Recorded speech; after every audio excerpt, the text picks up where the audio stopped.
Green screen tips is what we're going to talk about now. And you're like, okay, you maybe you're a middle-aged gamer. You're like, oh my god, if Antoine, Adam, and Green can do it, I can do it. I can start my own YouTube channel or Twitch channel or whatever you want to do. You can see Adam's green screen in the right-hand corner over there, and my green screen is on this side. And you would have noticed as well, is like I'm So no tacky. longer have a green screen anymore, and there are some good reasons for that.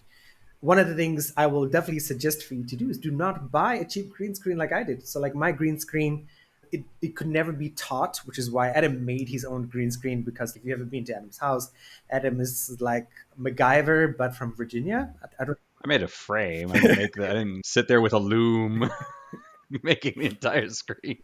So that was one tip. I bought my green screen from Amazon, and of course, you got to pay the extra shipping because it is a large package shipping to Taiwan.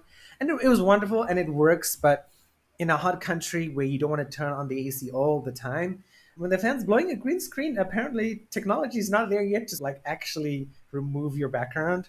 So it's a very doable starter screen. I would definitely say there's a very good reason why people buy Elgato green screens as the start, right? That's about like between $79 to $130. And that, again, because it has those two things, like Adam built the frame. The Elgato thing has the thing on the bottom, has the thing on the top. So you just stretch it up and then you have the green screen. I had issues with OBS when I first started using OBS. That's why I switched to Prism Live, just because my green screen looked better on Prism Live than it did on OBS. And later on, OBS's later versions, it seemed to work fine. But yeah, if you're looking for a green screen, definitely think about your environment, think about like where you live, think about shipping fees, and think about maybe it's cheaper to buy something or do it like what Adam did if you are capable and your hands, if you do have a brain. I don't have a brain. Just You there, can get make a PVC yourself your pipe. own green screen, and it's definitely very doable. And I'll pass it on to Adam, and maybe he wants to share some tips in his experiences. No, definitely. When, like I said, I just made a square out of PVC pipe and grabbed some of those big metal clamps. And what I did is I clamped it at the top. And then because I did want it to be taut, I actually put a different pole at the bottom and clamped it at the bottom and then just let gravity pull it down. But I put the pipe at the bottom so that way the sides would be straight because otherwise just naturally everything will collapse into the middle and you'll get these folds. So I did that, and then I also used twist ties to tie them down to the bottom to make sure that they would stay at the bottom.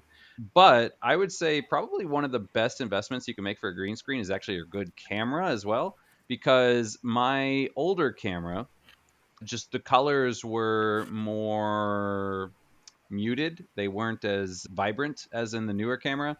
And with the older camera, I had to really go in there and kind of fine tune how much similarity do I need, how much smoothness do I need, and I would need to do this every single time because depending on the time of day, the sunlight coming in. If you're in a room where you've blocked out the windows, this might not be an issue, but I'm not in a room like that, so I would need to adjust it every single day.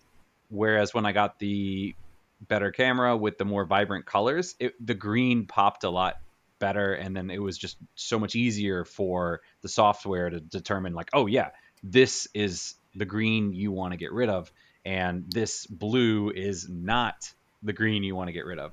Whereas with a camera that had more muted colors, those blues and the greens work much closer together. So I would definitely say invest in a good camera.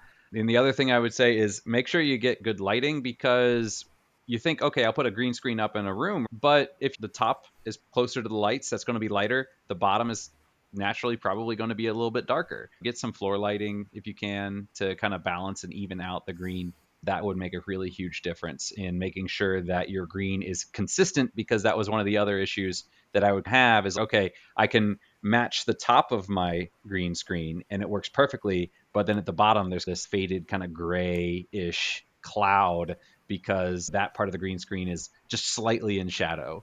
So those kind of things. And the other things, if you are using OBS, because for instance, Korean gave us a picture of OBS's chroma key and how to use that, definitely go in there and try popping in some color correction things. And what I would actually do is I would have a color correction above the chroma key and then a color correction below the chroma key.